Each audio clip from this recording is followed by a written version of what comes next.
অনেক যুবক আছে নিজের চরিত্র রক্ষা করা ঠিক ঠিকানা নাই, কিন্তু উনি আশা করেন ওনার জীবন সঙ্গিনী একজন নেককার মানুষ হবে।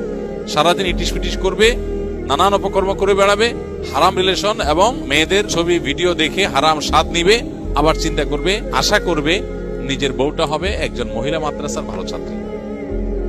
এটা হলো আপনি নিজে গাছ লাগালেন একটা, আর ফল আশা করছেন আরেকটা। যদিও কখনো কখনো এমন হতে পারে যে খারাপ মানুষকে বলে ভালো মানুষ পড়ে যায়, কিন্তু এটা স্বাভাবিক কোনো বিষয় না, এটা কালে ভদ্রে হয়। এই জন্য একজন যুবক, মুসলিম যুবকের বিবাহের প্রস্তুতি হবে এটা যে তার চরিত্রকে হেফাজত রাখবে। চরিত্র হেফাজত রাখবে কার জন্য? নিজের বৈধ স্ত্রীর জন্য। দেখুন, যাদের মধ্যে দিন নাই, যাদের মধ্যে ঈমান নাই, তারা অবৈধ রিলেশনে জড়ায়। অবৈধ রিলেশনে যে জড়ায়, এর সাথে বিয়ে হবে তার কোনো গ্যারান্টি আছে? নাই। বরং বেশিরভাগ ক্ষেত্রে বিয়ে হবে না এটা জানে, জাস্ট টাইম পাস করে। তাহলে তার যে ভালোবাসাটা, এটা স্ত্রীকে যখন ভালোবাসাটা নিবেদন করবে, আসলে প্রতারক, মিথ্যুক।